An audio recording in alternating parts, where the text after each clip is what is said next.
Question: what is your favorite season of The Simpsons? If you're a diehard fan of the series, then chances are your answer lies somewhere between season 5 or 6, or maybe even season 8. No doubt the golden age of the series is from the first 10 seasons, and after a slow start, the show delivered some incredibly well-written and hilarious episodes that still stand the test of time. Don Homer, my son, he has a trouble with the... Molto bene.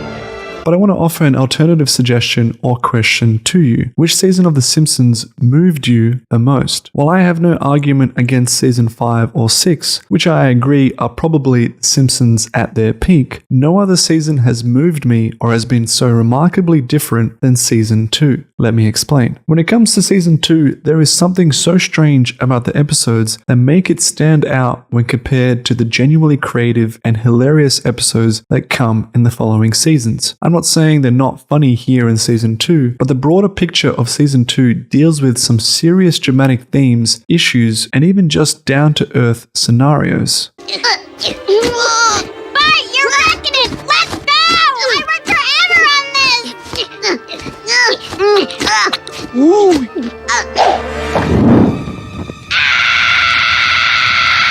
Hey, that got her going. Bitchin'.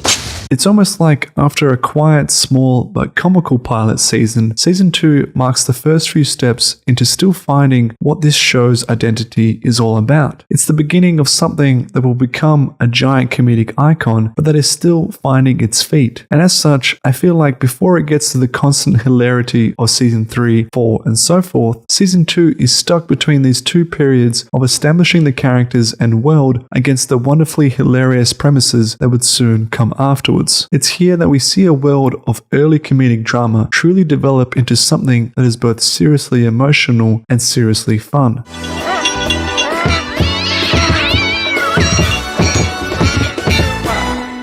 In Season 2, Episode 1, we get a storyline that is from the get-go incredibly serious. Titled Bart Gets an F, we watch a premise where Bart's teacher, Mrs. Krabappel, is fed up and done with all of Bart's antics to the point where she gives him an ultimatum: shape up or repeat the 4th grade. As the episode unfolds, we get comedic moments for sure, but by the end, we actually see a seriously heart-wrenching moment where Bart is completely defeated and hopelessly lost. He is coming to the terms of himself being an absolute failure, and the result is just brutal to watch.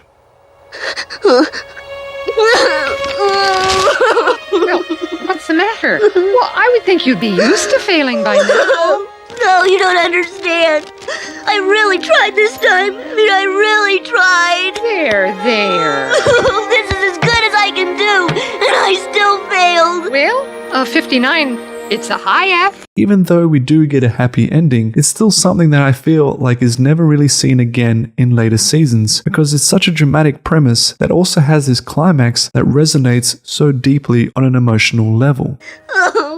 Oh, now I know how George Washington felt when he surrendered Fort Necessity to the French in 1754. What? Oh, you know 1754, the famous defeat of the French. Oh. My God, Bart, you're right. So? You just demonstrated applied knowledge. And due to the difficulty and relative obscurity of the reference, you deserve an extra point on your exam. Hey, it's only fair. You mean I passed? Just barely. I passed! I got a D-. I passed! All right! The next episode is called Simpson and Delilah, which is all about Homer's journey to obtain a miracle hair-restoring drug from a company insurance policy. It sounds like it's not a big deal on the surface, but deep down, it's actually an episode that is all about Homer finding his confidence as a human being. This episode features a great guest character who I think could be up there with one of my favorite side characters in the whole series, because of what he brings to the episode in terms of emotional weight and support. His name is Carl, and as Homer's adoring secretary, he gives him so much support and the benefit of the doubt to the point where he's basically like a guardian angel and the ultimate friend that you wish you had in your corner. Just sit there and keep your mouth shut. Got it? Yes, Mr. Smith. He thinks he's so big. You don't belong here. Huh? You don't belong here. You're a fraud and a phony, and it's only a matter of time until they find you out. Who told you? You did. You told me with the way you slump your shoulders, the way you talk into your chest, the way you smother yourself in bog and basement lime green polyester. I want you to say to yourself, I deserve this. I love it. I am nature's greatest miracle. Go ahead, say it. I Trust me, Homer. I Take a step and say it. deserve this. Louder. I deserve this. Shout it. I am nature's greatest miracle! I'll need 3 weeks vacation and moving expenses. You got it, buddy! Let's go shopping. Through Carl, we get to see Homer flourish like never before, and I really love seeing how Carl installs all of this confidence into Homer, who ultimately realizes that it's not about anything that you wear on the outside that matters when it comes to showing how you should feel on the inside. Well, thanks for the speech, Carl, but I can't give it. Look at me. I guess I haven't taught you anything. What do you mean? Don't you see? The tartar sauce, the bathroom key, drying your boss's hands. You did it all. It was never the hair. You did it because you believed you could and you still can. No, I can't. I'm just a big fool. Oh, no, you're not. How do you know? Because my mother taught me never to kiss a fool. Carl. Now go get him, tiger. Rawr!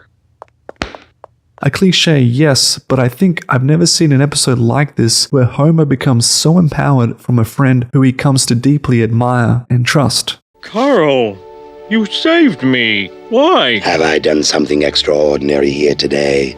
No. I did what I was born to do, what any good soldier would have done when a live grenade threatened his commander. I threw myself upon it and bore its terrible brunt. Oh, thanks, Carl. I don't know what to say. Just walk me to my car. In episode 5, called Dead Putting Society, we get a storyline that features a battle over the ancient sport of mini golf. And while this takes place through a good old-fashioned fight between two neighbors in Homer and Ned, the novelty part about this episode is really through the relationships of the kids. Since Bart has to go up against Todd, we get a bit of a different perspective to the fight between Homer and Ned. Bart often feels disenchanted or confused as to why it has to be such a big deal, and at the same time, he feels the pressure to live up to his father's expectations of him. He also gets a glimpse of what it's like on the other side of the fence with a father who is completely different to his own and who treats his son in a more nurturing style of manner. What I love about this episode is how Bart also gets to bond with his sister Lisa through their discovery and experimental process of trying to get Bart to become a better mini golfer. Bart, I have a riddle for you. What's the sound of one hand clapping? Piece of cake. No, Bart, it's a 3,000-year-old riddle with no answer. It's supposed to clear your mind of conscious thought. No answer? Lisa, listen up. Let's try another one.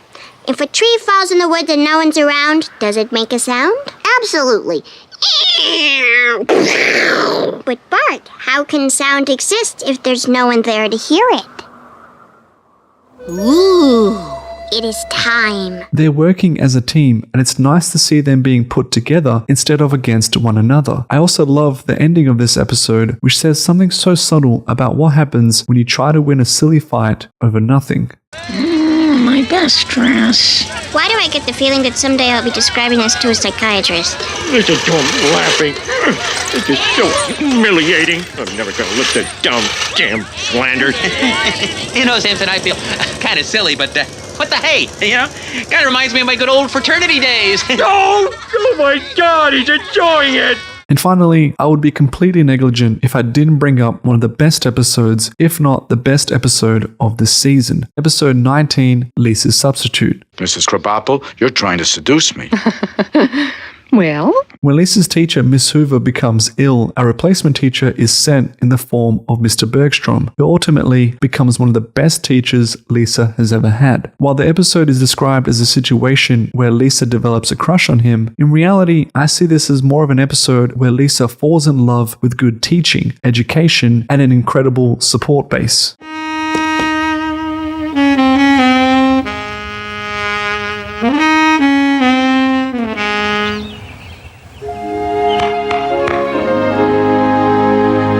To Lisa, Mr. Bergstrom is so much more than just a teacher. He is a life coach. He is someone who completely understands her and knows what she is capable of, and is able to guide her to become a better version of herself. A better version than she had ever realized or had the confidence of doing so. He is someone that becomes her close friend, and is someone that means a hell of a lot to her. Like the episode Bart gets an F, we too get a heartbreaking conclusion with Mr. Bergstrom leaving Lisa, but not without giving us one of the best and most hauntingly beautiful moments from the entire series.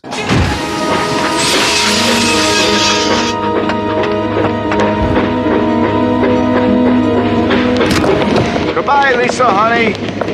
It'll be okay. Just read the note.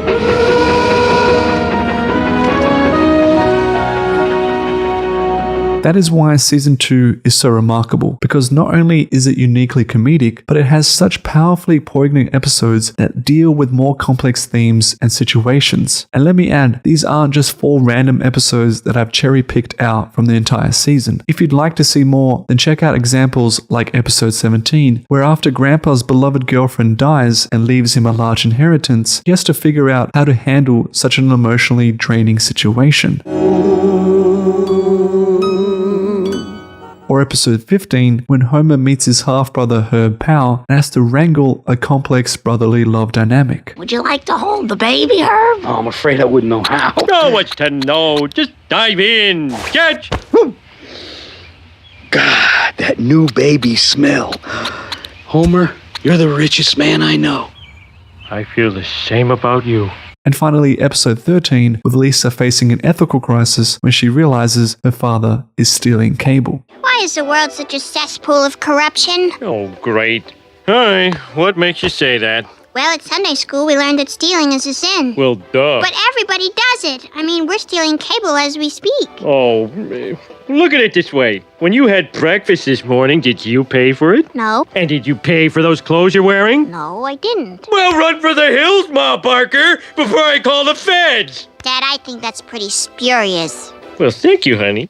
Episodes like these are so different compared to the seasons that follow, and while they might not be the most hilarious in terms of iconic comedic jokes, in my eyes, Season 2 is some of the most emotionally memorable moments that will stay with you long after the laughs fade away. Just me, Milhouse, and Lewis had voted. Hey, son, would you have gotten any money for being class president? No. Would you have to do extra work? Yeah. And is this Martin guy going to get to do anything neat?